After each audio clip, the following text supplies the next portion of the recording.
far out in the ocean, where the water is as blue as the prettiest cornflower and as clear as crystal. It is very, very deep. So deep, indeed, that no cable could fathom it. There dwell the Sea King and his subjects. We must not imagine that there is nothing at the bottom of the sea but bare yellow sand. No.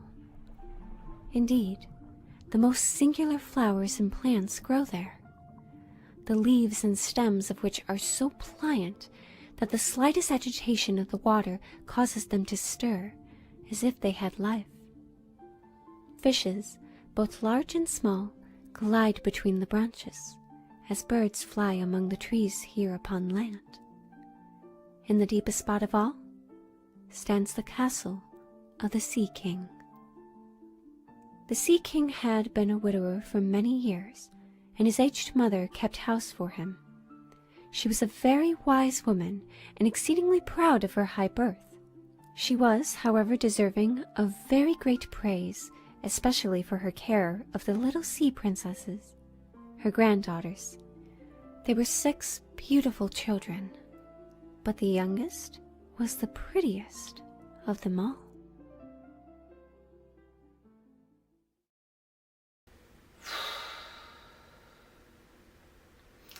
Here we go. As you can tell, this is going to be quite a long video. So before we get into it, I'd like to offer you all some context while I get myself dressed in 2025. I mean, in 1836 in 2025. That made more sense in my head. Anyway, this sewing vlog was filmed from 2020 to 2023. Originally, it was filmed in parts and uploaded on a separate channel that still exists, but I'm not active on anymore. And if you are interested, I once sewed Wart's cape from over the garden wall, and I teach you how to make your own in this video that I'll link somewhere on screen here. Check it out if you wish to see more of my face. Keep in mind, this was 5 years ago. I was 23 at the start of this project, and I had just graduated college. I was working at a grocery store in addition to writing and uploading for TheScriptCabinet. And not to mention, COVID-19 was taking over the world. Yeah, so, it was a lot. And I wanted to take a trip down memory lane and see just how far I've come in my sewing journey. I have learned a lot, and I can see just how much has changed. The most notable being that Joann Fabrics is dead. And it's made it nearly impossible for me to continue my sewing hobby, let alone business. Yeah, I had one once. And it's interesting to see the evolution of my bedroom as well. It's interesting. And to be honest, there's only a few things I wish I had done differently all those years ago, such as finish the seams to the corded petticoat and sew a hook and eye closure above the zipper so there wouldn't be that weird gap on the top at the back of the dress, as you're about to see. Well, of course, I know how to do it now, but I'm just lazy. You live and you learn, as one does, and I'm still proud of how it all turned out. It was truly a passion project, and The Little Mermaid will always have a place in my heart. Because the video that you are about to see is so old, I already know that a lot of the links I mentioned probably don't exist anymore, such as the fabric that I used and the undergarments that I did not make. Instead, I purchased. Nevertheless, I will do my best to give credit where it's due and leave my works cited in the description box below. I'll put in timestamps as well because I go off on a lot of tangents and I want you to have the option to skip around and know where is what and what is when. So sit back, relax. It's going to be a long one. Without further ado, I present to you my 1830s The Little Mermaid project. Enjoy! For this video, I am starting with the crinoline, and that is going to involve, at least I think, because the pattern that I found was kind of confusing. I just got 5 yards of this kind of cotton, which I will link in the description below, and cording. Just to give you context, I ordered these from Great Lakes Cording, I believe it was called, on Amazon, and this was shipped from the actual company in like just saran wrap. It was like this, and you have to think like the mail person must have been like, why is this woman ordering like 20, 30 yards of cord? But like, that's fine. But this one, Amazon shipped, in like a bag in which you couldn't, it was like a big envelope where you didn't know what it was, and you can clearly see the difference. They basically italicized my cord. But yes, in the 1830s, corded petticoats were a thing, and I am going to try to make one today.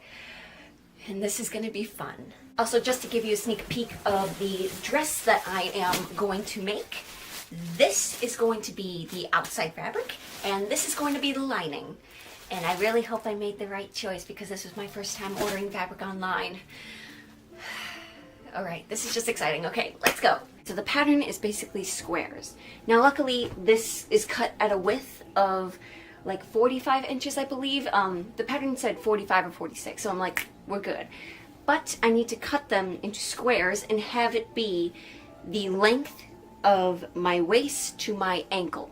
And I need 4 panels of it because that's how like the cord is going to be looped. We're going to sew these two fabrics together and basically sew the cord, or like sew around the cord, so that way it acts like a sort of boning channel in a way. I ordered 5 yards, totally forgetting why I ordered 5 yards, and that was because if I need squares of 45 by 38, which is what I measured, I'm gonna need 38, 38, 38, 38, so that way it's like 2 panels here, 2 panels there, so it's like it's 25 inches at the like across here, and then 48-inch length. Why did I start sewing? I'm bad at math. But anyway, 38 times 4 is plenty when you're dealing with 180 inches of fabric. So that's 5 yards, by the way. It's just, sorry, my autistic mind has ways of going around numbers, and this is just how I do it.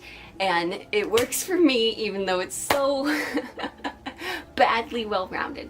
So, I just measured 38 and then another 38, and then I'm gonna cut across here as I just did, so that way I don't necessarily have to cut. My niece is over, sorry. Instead of cutting 4 squares and sewing them all together, I am just going to loop it around to save a little bit of time, and that way I only have to work with 2 panels instead. And that way it will work as like a good circle, and then I can start sewing the cords in and all will be well. Okay, so in summary, 45 width and then a 36 length. Cut 2 pieces. You good? And then you will have fabric left over for a waistband or whatever you plan on doing else with this fabric. Okay, that took way longer than it had to be, but it helped me visualize it, and hopefully I helped you as well. I honestly have to apologize for all the discrepancies that I make in this video because I just don't have the mental capacity to handle math very well. But the first step was exactly what I said. I measured the length between my waist and the floor, which ended up being 38. I doubled that and then cut the fabric as such. Okay, so after sewing the 2 sheets together lengthwise, I flipped them inside of each other, so that way it created a sort of loop. So that way this is supposed to be the actual crinoline, except it just doesn't have the cording in it. Now that we have our petticoat in a continuous circle, it's time to put the cording in.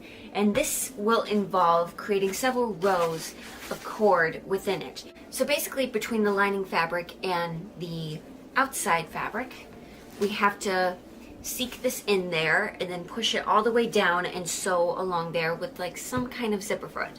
And it just involves, well, according to my map,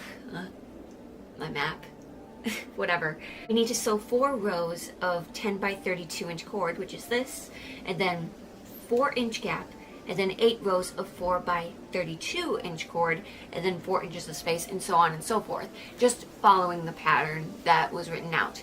And again, I will link the video in the description box below.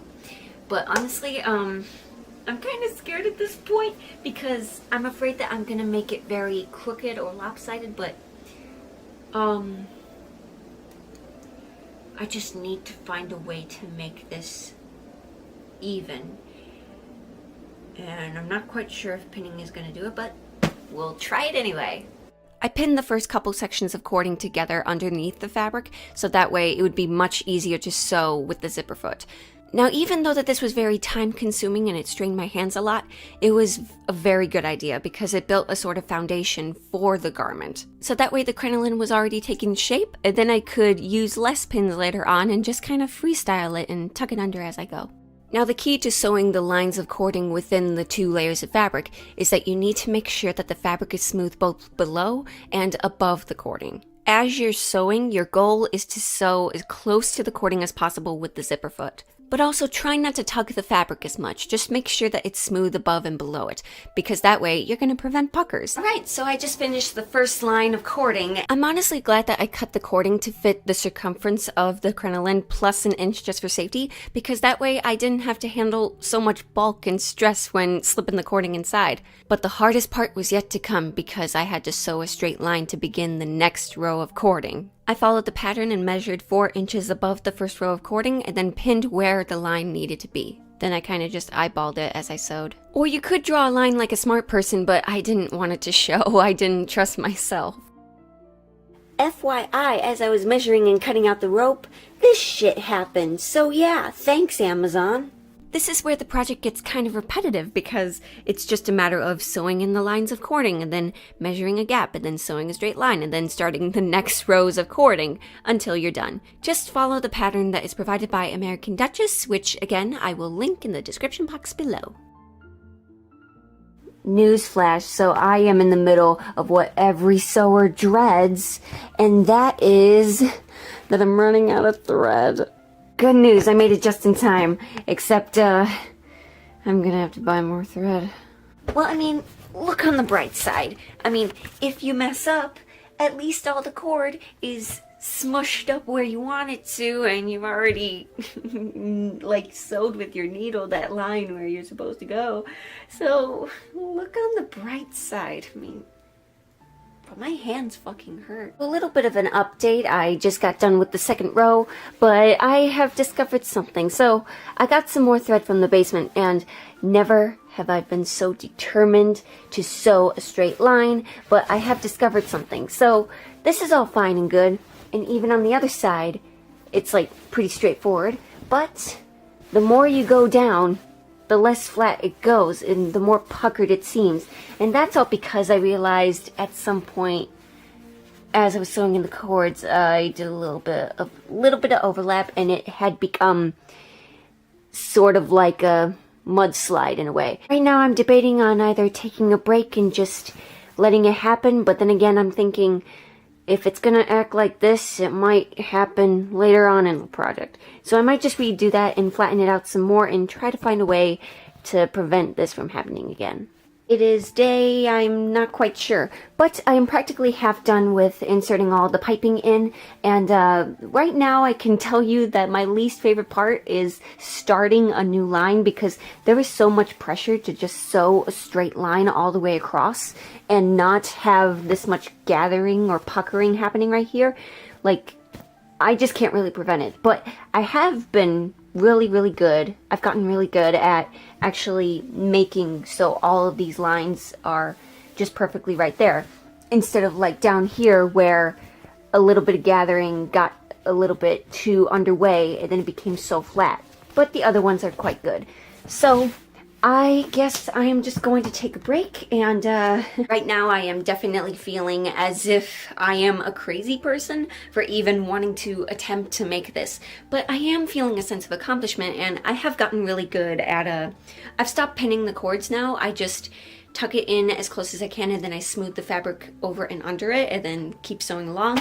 And each line is averaging about like 18 minutes per cord, so it's just very time consuming, and my hands kind of hurt afterwards, but I am feeling quite good about this. I highly encourage you to change outfits throughout a lot of this process. Well, anyway, I am at the point in which I'm like, I'm tired all the fucking time. Like, this thing is really starting to take shape when I hold it up, but like the problem is that I think I have 3 more rows to do, and then I have to worry about the top situation and like the waistband and stuff, and I have extra fabric for that. But I think the thing that I'm hating myself more is this section, because look at all this like fabric that's just randomly tugged over there, and then I had to tug it over here to loosen it up. And then I get little puckers, if you can see, like this around the cording, and I have no idea if that's going to affect anything, because that was just me trying to save the fabric and like even everything out. And then this is what I hate the most. So like you see where the cord ends, but it's not that bad as long as they're more center. But then the last row I did, I'm just really annoyed, and I can only hope that all of the other cording is gonna make that like disappear almost. And this is why it's important to take breaks, because I am like, I'm mad at myself for not being patient enough to like want to go back and like try it again. But anyway, that's where I am right now, sorry. And I gotta go to work soon. Yeah, so this is what you get when you mix 1830s hairstyles with my taste in music. Yeah, I feel alright. In time, I did get really good at using my fingers as a guide to push the cording through and also smooth the fabric over it. But it had gotten to the point where the fabric became too bulky on one side, so I had to flip it over and sew on the other side, so that way the cords would hang along the side of the sewing machine. But then you had to worry about gravity, because it kept tugging it down, and this project is so strenuous, I'm not kidding. Once all the rows of cording were sewed in, I cut off the excess fabric on the top of the petticoat, and that ended up being my waistband. I cut the waistband to be the width of 2.5 inches, and then the length was the size of my waist plus 1.5 inches. I didn't film this part, but I folded the waistband hot dog style and then ironed it flat. Now I know that the person in the tutorial I followed didn't like this idea, but I did just cut a slit down the center back of the petticoat, about 7 to 8 inches, and then I folded the edges underneath itself and sewed it along. Don't worry too much about there being a hole in the back, because I designed the waistband to overlap it a little bit so that way we don't have to worry about it. Oh yeah, I failed to mention I measured my corseted waist, not my natural waist, when cutting out the waistband. Sorry! After finishing the edges of the waistband, I gathered the top of the petticoat. Now the tutorial says that you should cut the bottom layer of fabric after the last row of cording, so that way you only have to deal with one layer of fabric, but I decided not to do that. I don't know why, but I actually kind of liked it this way anyway. So here's the thing, I did a gathering stitch all the way around, and then I left the left side equal, and then that was where the button is going to be, and then this is where the hole will be, so that way I can just latch it on, and then it's like there's a little bit of coverage there, so that way it'll cover up that hole that I was worried about. But I'm terrible at sewing over gathered lines, because I always ended up showing that line. But now that I repinned everything, hopefully I will catch all the fabric that I failed to do the first time. But you know what? It's good that I took some time, because you know what? I was like, oh my god, I gotta fix this right now. But then I thought to myself, easy, tiger. Now you better laugh at that joke, because that joke cost like 46 bucks. I usually don't pay that much for clothing, but I saw the opportunity for a pun and I took it. After re-sewing the waistband on, I cut off the excess fabric.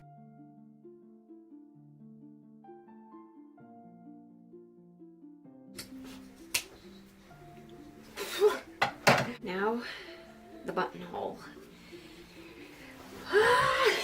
I got some flat, clear buttons from Joann's, and the reason I chose these kind of buttons were because, well, it's a crinoline. No one's gonna see it, but I just wanted to be as flat as possible, and actually, creating the buttonhole and sewing on the button was the easiest part of this project. Now that the button's sewn on, I am done!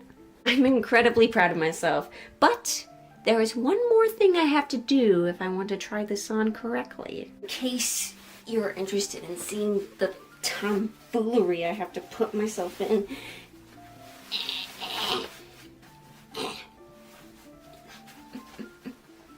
Wait a minute. Quite flattering, I know. But, insert I can't breathe joke here. Now, if you are one of the brave, special souls that actually knows what is actually supposed to be under this, the answer is, I'm not making it. I actually ordered it on Etsy, but it's stuck in Ukraine right now. But the one that I'm buying, or am I mean, I did buy, but the one that I'm expecting to come to my house. I'll link it in the description below. I also bought just a plain petticoat and some bloomers because I wasn't quite sure if bloomers existed at that time. From like what I researched, there was like it was sort of a transition, but I just bought it anyway just to see whether or not it is actually right. Why can't I tie this? I'm still kind of breaking into this, but when I warmed up to it up to this point, I set it so that the skirt will fit like a 25-inch waist, which that's still like quite comfortable on me. So let us see.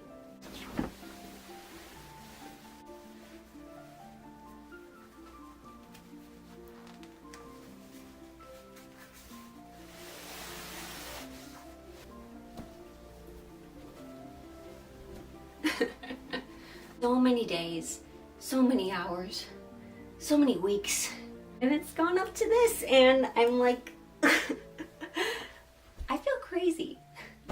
I feel crazy that I did this. I feel like I keep having to kick it because it wants to touch my thighs. Yeah, you probably want to see how much fabric was actually lost during that process with like all the cording and stuff. So I cut the fabric so it touched all the way down to the floor, and then it lost about however that much is. So like, now you know. I am faced with a new problem. How am I gonna store this? Editor Kaylee here to inform you that a major pro to having a corded petticoat is that it is easily foldable, and quite appropriate for this project. I have added a Who's It to my collection of What's-Its and gizmos and gadgets and thingamabobs. You look great, kid. You look sensational. When the project is actually going super, super well, making a mock-up and everything, but then the project turns its back on you. Literally. I'm on my own here. Hans Christian Andersen wrote The Little Mermaid in 1836. It was first published in Fairy Tales Told for Children by C.A. Reitzel in Copenhagen the following year. My inspiration for this dress came from descriptions written in the fairy tale itself, as well as from my own interpretations and historical study. While the story is set in Denmark, the colors of the Bering Sea, as seen on Deadliest Catch, inspired me to pick a deep teal color, especially because it's my favorite. As for my primary source, Andersen doesn't really offer much information in regards to clothing. While the fairy tale mentions slaves wearing silk and gold, it is written that the prince had a page's dress made for her so she can accompany him on his endeavors in town. With this in mind, and because I don't really know what a page is, at least in the 1830s setting, I chose to work with cotton and broadcloth for this project as it is affordable and it's easy to work with. The scene, or passage rather, that served as my main concept for the dress goes as such. The slaves next perform some pretty fairy-like dances to the sound of beautiful music. Then the little mermaid raised her lovely white arms, stood on the tips of her toes, and glided over the floor, and danced as no one yet had been able to dance. At each moment her beauty became more revealed, and her expressive eyes appealed more directly to the heart than the songs of the slaves. Everyone was enchanted, especially the prince, who called her his little foundling, and she danced again quite readily to please him. Though each time her foot touched the floor, it seemed as if she trod on sharp knives. The Little Mermaid is a story of wanting to become something you are not, and wanting desperately to belong in a world where you literally are a fish out of water, unable to communicate properly or let alone walk. As I am on the autism spectrum, Asperger's syndrome to be precise, I can relate on so many fathoms. In fact, I can make a whole separate video on why I love The Little Mermaid so much, but I know that'll take quite some time, and this is a sewing video after all, so let me know if you're interested in my theories on autism and The Little Mermaid, and who knows, I might just do it. He is truly a hero. What makes him so brave? Maybe it's that heroic music.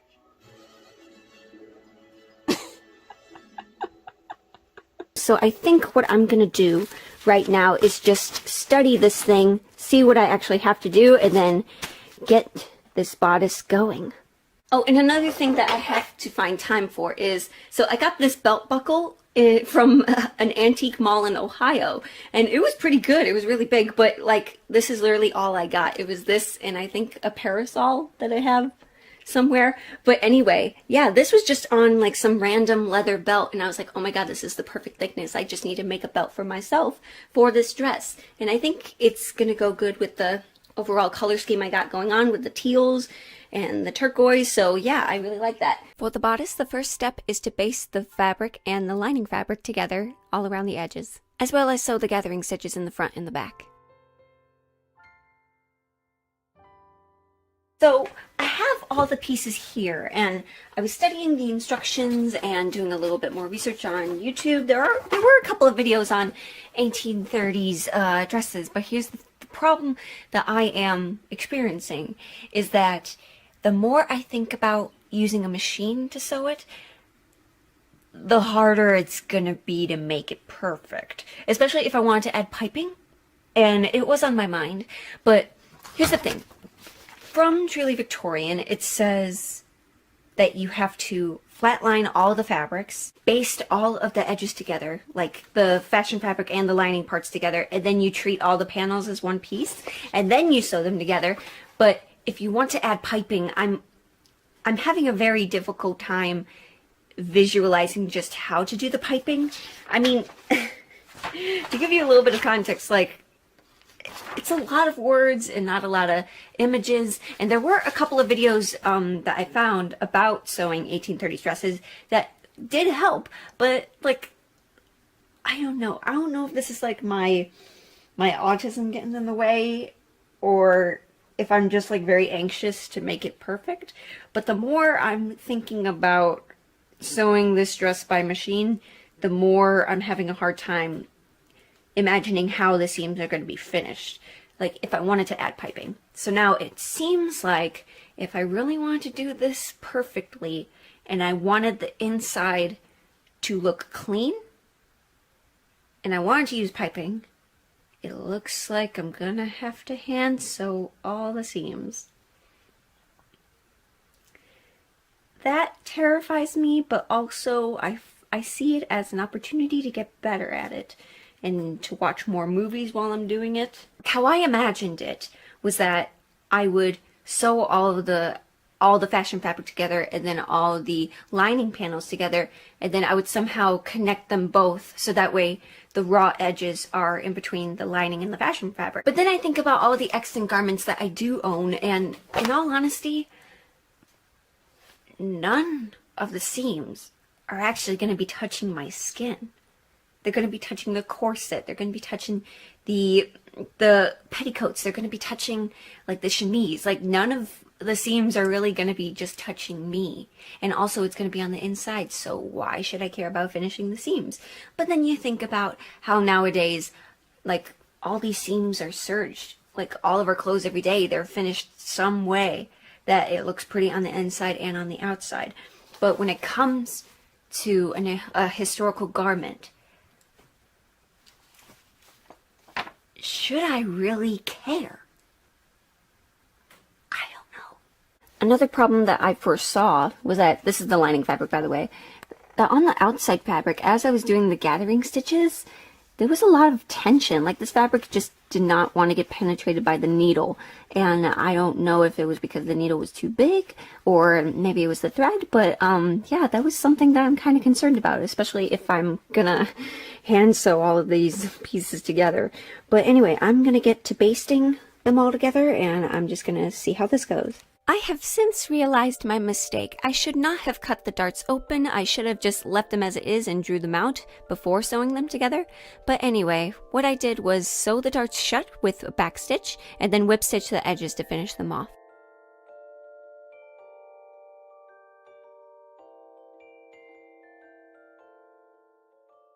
But let's worry about that later. It's time to make some bias strips, as well as cut out a waist belt for later.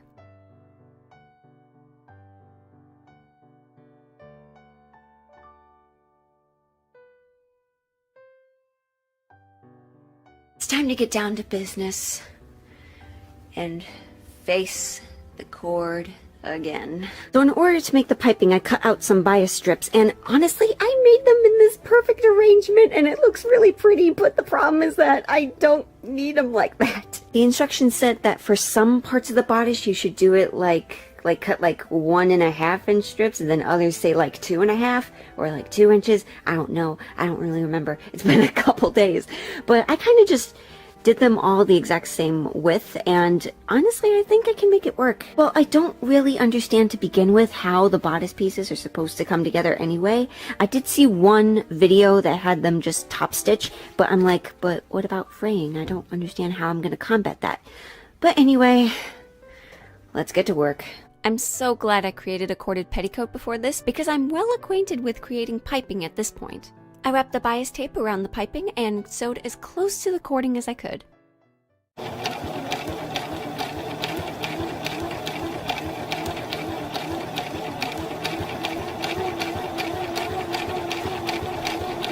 Now you can see me attaching the piping to the right side of the seam using clips. I'm measuring so that the piping sits just outside a 1/4 inch for seam allowance. I sewed the piping to one bodice piece with a basting stitch, and then I trimmed the excess fabric as needed with pinking shears. After that, I attached the next bodice piece with clips, and I checked to see that everything was right before sewing it with a back stitch, right before the piping.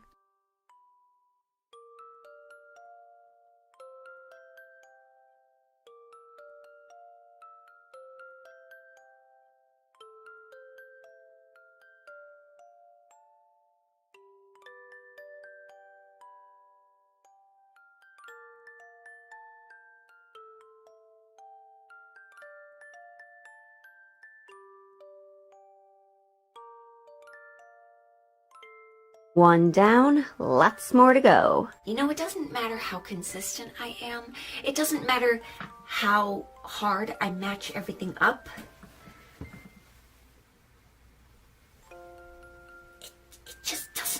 It just doesn't match up. I mean, like, I connected those little teeth thingies, those little triangles, those little darts, but yet it's just, I got that little gap right here.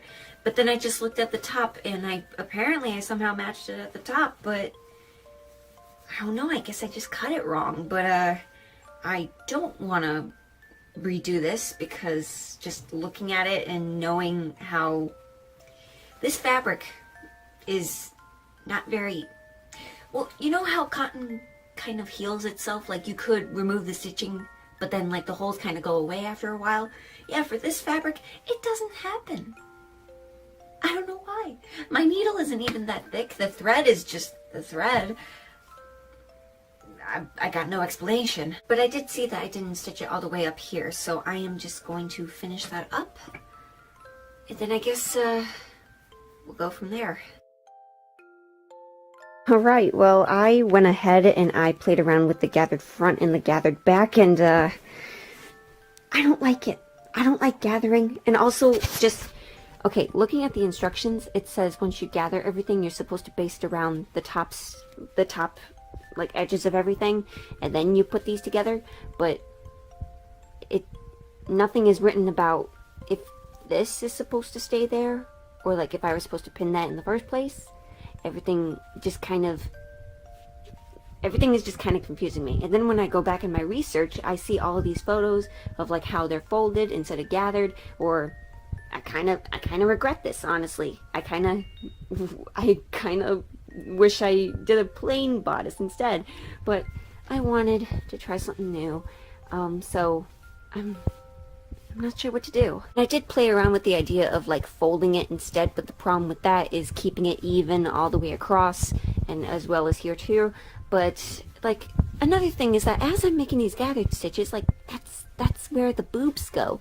That's where the dart ends. So no wonder it's sitting weird like this, like some like unstable balloon. I don't know, I think I just have to trust my instincts on this one. After playing around with the gathering some more, I did my best to secure them with basting stitches around the seams. I also took the time to sew the front 2 bodice pieces together with some piping as well.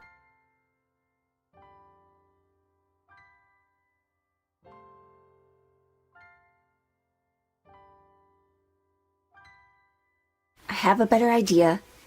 You're just gonna have to trust me. I put the gathering stitches back in front of the bodice, and this time with 2 lines on the center of each breast. Then I cut the slit in the middle of those 2 stitches and then added some piping. I followed the same procedure as before when sewing the pieces together, but this time I trimmed the piping for a 1/4 inch seam allowance before basting them into the seam.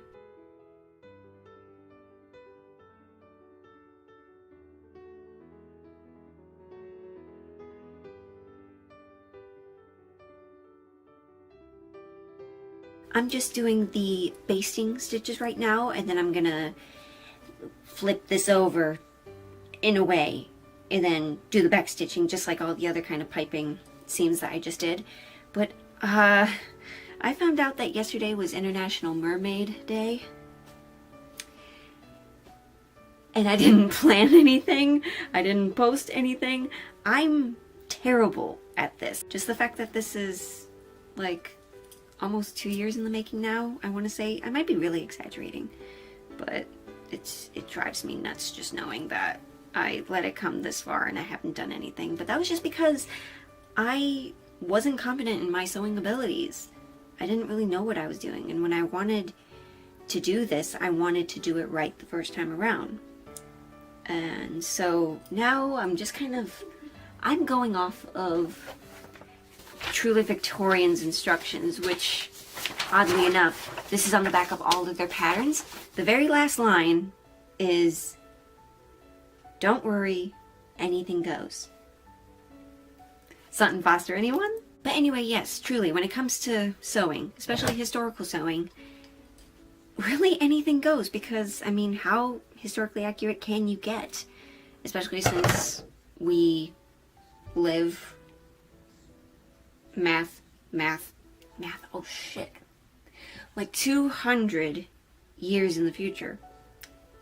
We're not really gonna know everything, you know? So why should I waste my time trying to make everything perfect? So, yeah. A lot of my passion comes from just doing what I want to do and just not following by everybody's rules, god damn it. I did basting stitches right here, and then I think I also did back stitches around just to make it more secure, because I knew that this was going to be a problem. And what I did was that I pinned the middle section like this way, so that way I could adjust it from the inside out, or more like outside in, so then hopefully it looked good. And then if I just use my knees to like replicate, like, you know, breast area, then it actually looks like what it's kind of supposed to replicate. But here's the thing, my knees aren't my boobs. Oh, what am I doing? Anyway, I'm just saying that I really hate gathering, and I'm really in the mood for this to be over. And I already know that this video is very, very long as it is, but once I do that last piping, the bodice is actually almost done. Except I gotta sew the shoulder straps together and then focus on the top hem and then the bottom hem and then the buttons in the back. But I'm gonna worry about that after I get the skirt done. Sewing is hard. Yes, I have discovered that whenever I say, oh, after this it'll be almost done, yeah, it'll never actually be done. Why am I fooling myself? Honestly though, buying those clips from Amazon was a really good investment. I'll link them down below. Hey everyone, so it's been a couple days and I was kind of stumped on what to do next, because I wasn't quite sure if I was supposed to put the boning in and then the seam allowance, or the other way around. But after studying some extant garments, I think I know what I'm gonna do now. I got these kind of archival dress boxes from the Container Store, and this is where I'm storing all of the dresses that I've bought from antique malls and such. And just looking inside, I can kind of guess that they placed the boning before they hooked up the seam allowance, because that way it actually ends and there's no like empty space between the boning itself and then the end of the garments. So like right here's a perfect example. So like it forms the shape that it wants to, and yeah, I actually should really be wearing gloves when I'm doing this. But yeah, just as an example, that's what I'm going off of on. I took a few days off from the project because of work, and now I just changed my mind and decided to pipe the armholes anyway. One thing that I have been fearing when it comes to piping is how it's actually supposed to end. So I think from what I remember in the instructions, I mean by machine, you're supposed to just kind of run over it. But I mean, I'm afraid of breaking my needles anyway, and I'm hand sewing. So I think what I'm gonna do is like, okay, so this is the front, right? Just in case if something does happen, not like I'm gonna be doing like any exercises, I think I'm going to have the back one go up this way and then have the front piping over that. So that way if I sew it down, it'll look like relatively something like this. So like kind of seamless, but like it's not going to meet up there. It's going to... I'm a perfectionist. Like that, okay? It'll be like that.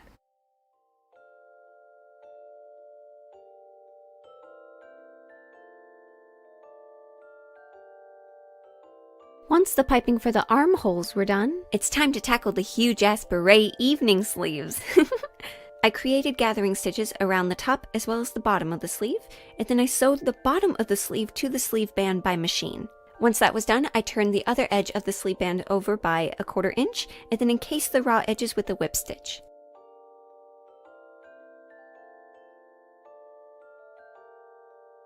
Update, so I finished the sleeve band and I got bored. I didn't feel like doing ladder stitching, so I just kind of whip stitched it all around, but it kind of, the thread kind of shows up in certain spots, but you know, I just decided to not care because I could easily just kind of tuck this under if I really want to. But here's the other thing I found. So gathering this small section, I didn't like, but then gathering the huge ass part, you know, the outer side of the circle, and then clipping it into here, and then you get, oh, hold on a second. I am so prepared. You get something like this. And it's so pretty. I'm just really excited to sew this down.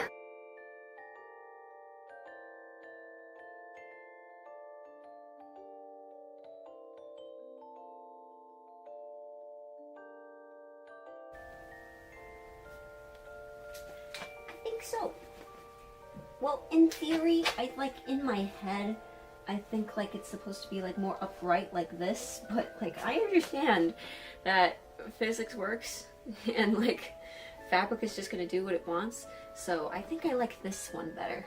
To keep the sleeve support secure, I sewed little loops of thin ribbon inside the armhole. I also did a couple of tug tests to see if I sewed it strong enough.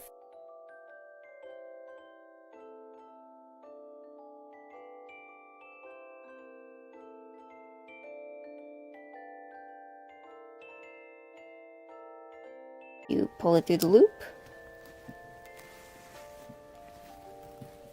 and then up and over into the hole, go down, make this loop, go through that hole again, and then you just do your best to make the knot as close to like the arm, like sleeve support as possible, so that way it stays secure and it's not falling down, okay? There? Right, there we go. Now let's see what it looks like on the mannequin. Okay? Okay! Okay. You're a bit dirty, but...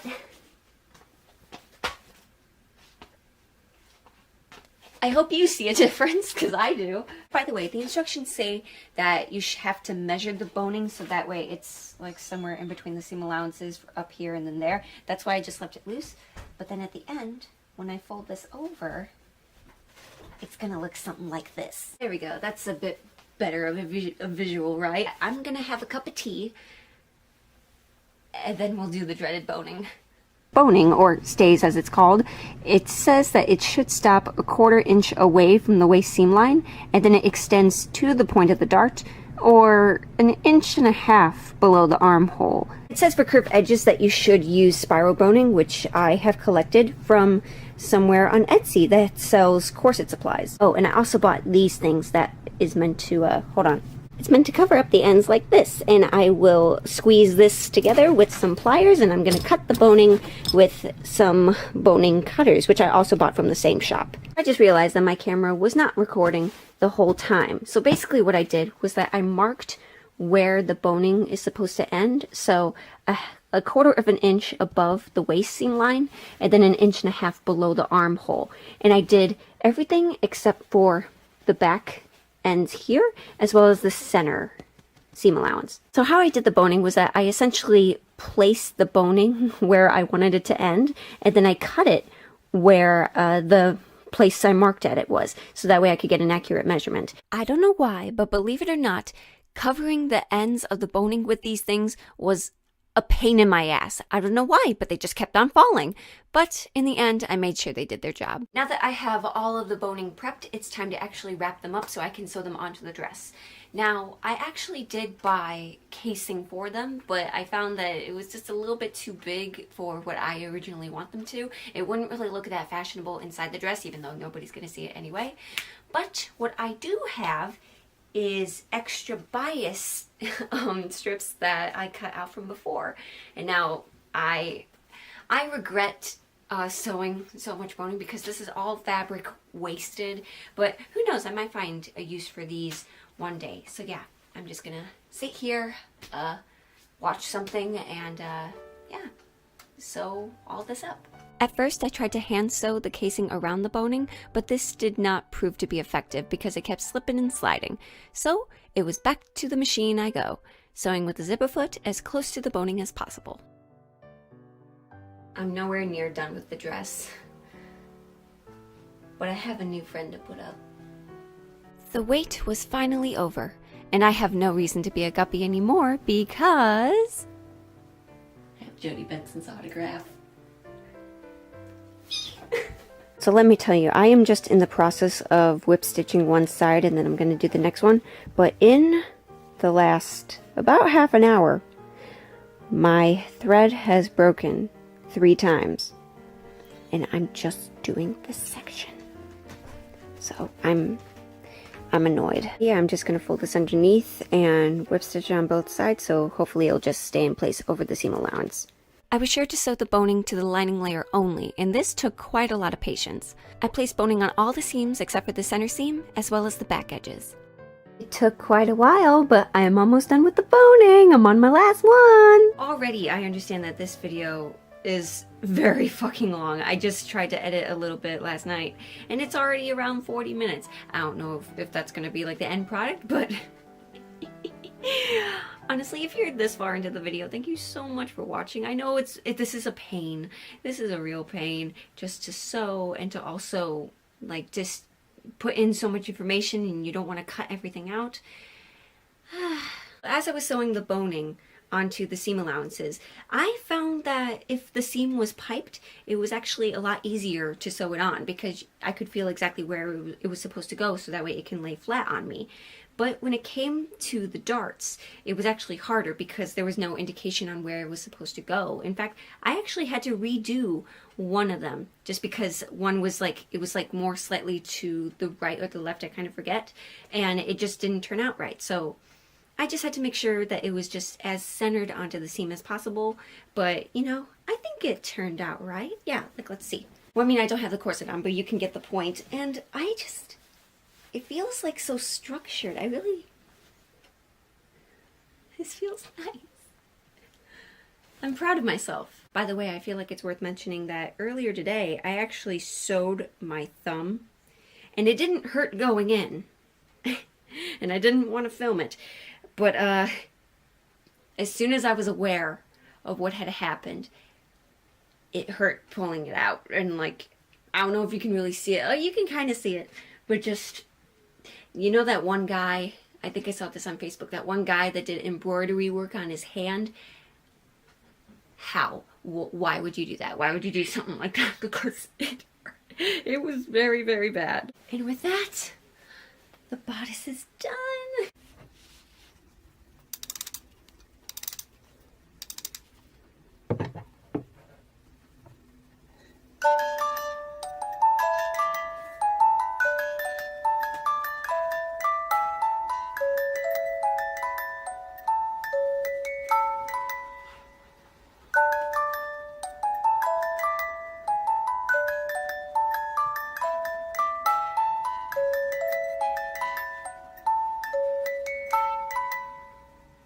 if you want to know why this project has been taking too long, yeah, it could be because of creative drive. It could be because I've lost my patience. It might be because I'm just freaking out because I want to do everything right and I don't want to hand sew anymore, so I'm sorry. Yes, I did end up sewing the skirts via machine, which I'm so happy to have my sewing machine back after getting it serviced. And that was expensive. But anyway, what Truly Victorian wants me to do next is to sew the fashion fabric and the lining fabrics together on center back seam and stitching 8 to 10 inches below the top edge for placket. Repeat with lining. Then with wrong sides together, match lining to skirt, baste together along both the top and the hem edges. Then it says along the placket edge, top stitch to hold the layers together. And then, if finished length is known, hem the skirt with a white hem. And then, with right sides together, sew skirt to bodice, matching center fronts and back seams. Pleat or gather the skirt to fit, leaving 1 inch placket area at the center back. Sew with the zipper foot as close to the corded piping as possible. But here's the thing, what placket? What placket are we talking about? Yeah, there's no placket. What, wait. Are you guys, are they saying that the skirts should just overlap each other? And that's just what it is? And then I'm supposed to sew it that way? I don't think that's gonna work. Oh wait, match the placket edge of the skirt to the center back edges of the bodice. Read, Kaylee, read! Before I do any of that, though, I have a shit ton of ironing to do because, this is what I get for leaving a project folded and abandoned in my basement for over a year.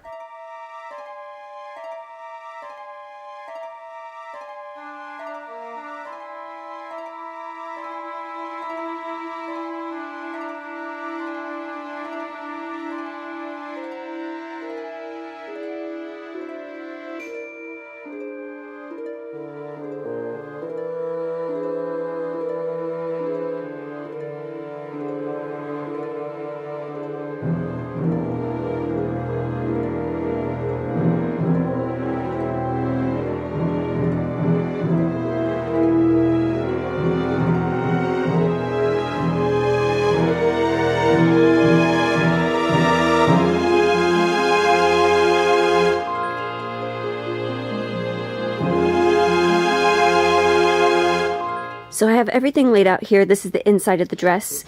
I cut off the excess fabric that was on the side here with some pinking shears, and I just folded over because I plan on sewing it up to a certain length and then, I don't know, just finishing off this edge here at some point. But I hate this. I really hate this. My back hurts. I just really fucking hate all of these pleats, just trying to make them very even and uniform. But I love these cartridge pleats, honestly. I mean, I feel like this might be easier than just gathering it up and then hand sewing it down, which is something that I'm going to have to do. Let me see. I'm going to have to fold this up and then stitch it right here. Get 2 stitches onto one of these folds and then sew it onto here just through that line where I sewed down the piping. And then afterwards I'm going to probably slip stitch the top edge all the way around there. I hope that this is making sense.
Now that the skirt is finally attached to the bodice, I'm going to make it a bit more secure by doing a back stitch all the way in the ditch along this piping here.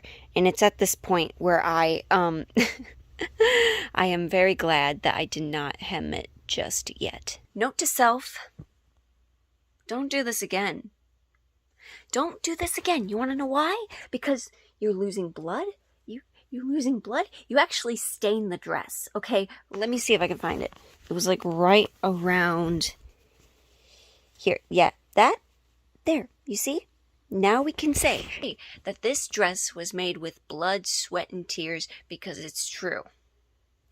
Time, sweat, nerves, anxiety, depression, complete passion, tears, and now blood.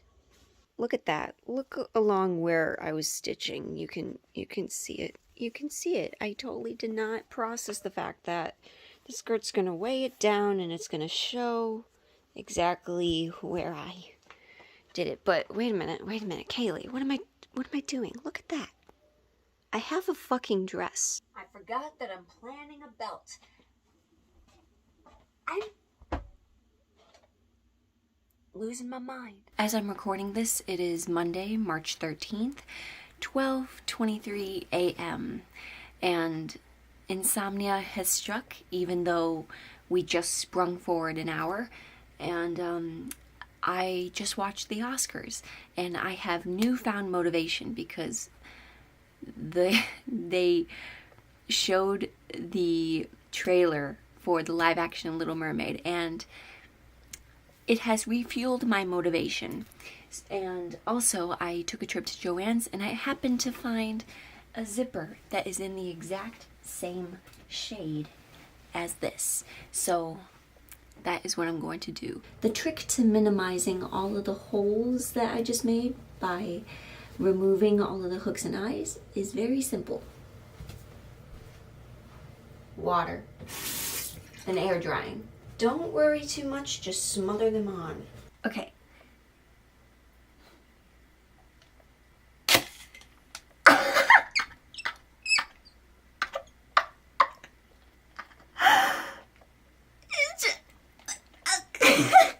Now, the one advice I do have is that for these teeth, you have to actually curl it out so that way it sticks straight up, so that way you can actually sew underneath that little zipper and just don't catch on to anything. But do you see how I mean? How you have to curl it up so that way it's actually hitting that line, but not hitting the zipper. So you see how it wants to curve over? No, don't do that. You have to pull it apart. So that way, that's your goal. Okay? I hope this makes sense.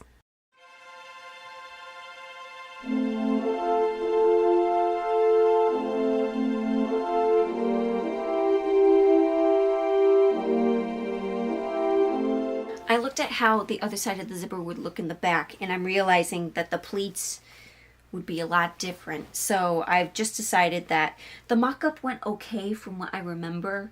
I'm not going to worry about buttons, so because it's an invisible zipper, I'm just going to get rid of the panel and then fix this bit right here.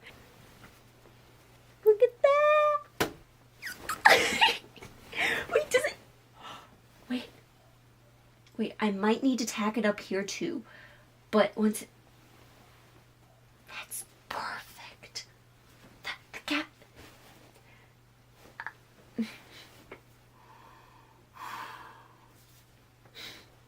I guess the pleat got caught too, but I don't care. I feel so proud. Would you like a shoulder to cry on? What I'm discovering is that basically my process for this, doing it alone, is just putting a pin somewhere on where I think the hem could fold over, and then just shimmying around until it lays down, and then just hoping that it's at the length that I want.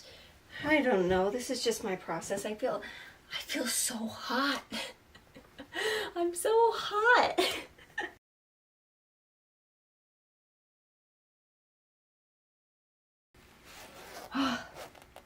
It's always a little messy around the piping. I can get myself out.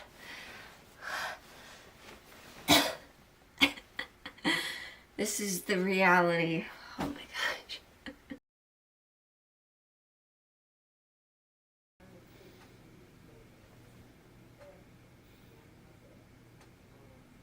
It's done. Do you know how much faster I got this done because I didn't record any of the process for this stupid fucking app that... If you made it this far into the video, this is 2025 Kaylee here to say thank you so much for watching. This was quite a long one, and I'm so happy that you came along for the ride. And if you enjoyed this video, be sure to let me know in the comments. I would be happy to return to sewing vlogs in the future, as well as audio role plays, of course. And with that, my name is Kaylee. Thank you for watching. Subscribe if you want, and I will see you in the next video. Bye-bye!